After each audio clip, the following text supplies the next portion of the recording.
Lechon kawali. Ay,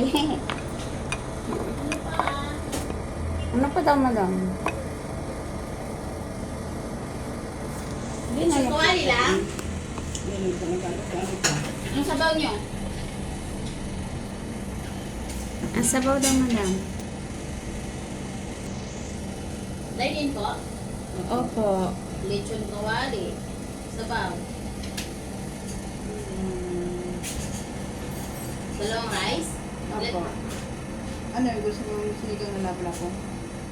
Wala, salmon lang po. Wala kaming lapu-lapu.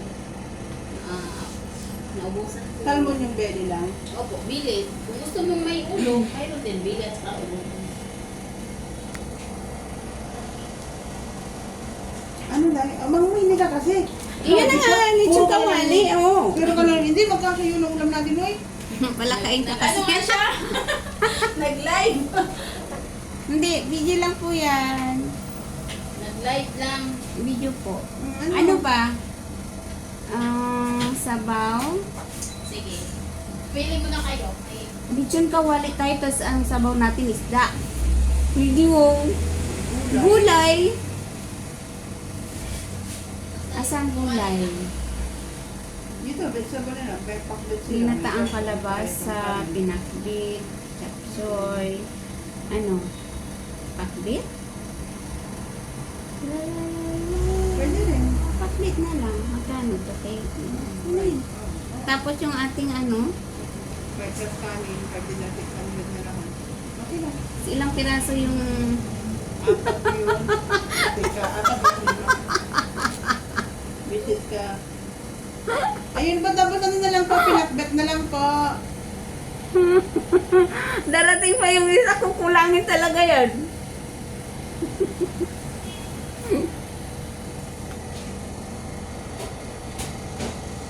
Sabi, madam, magdagdag ka nung ano. Ay, sasabihin ka kawali. pala. Oh, tawagan mo.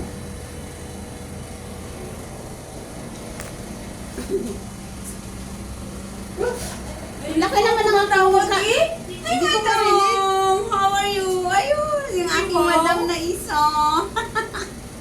Akala kasama si Sian. Nandoon sa kaibigan niya. May Wala, sariling, sabihin naman, hindi ko na sagot. Duty ka pa ni?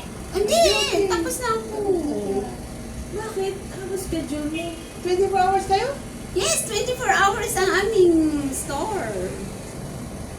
Si Jimmy na yung manager niya. So,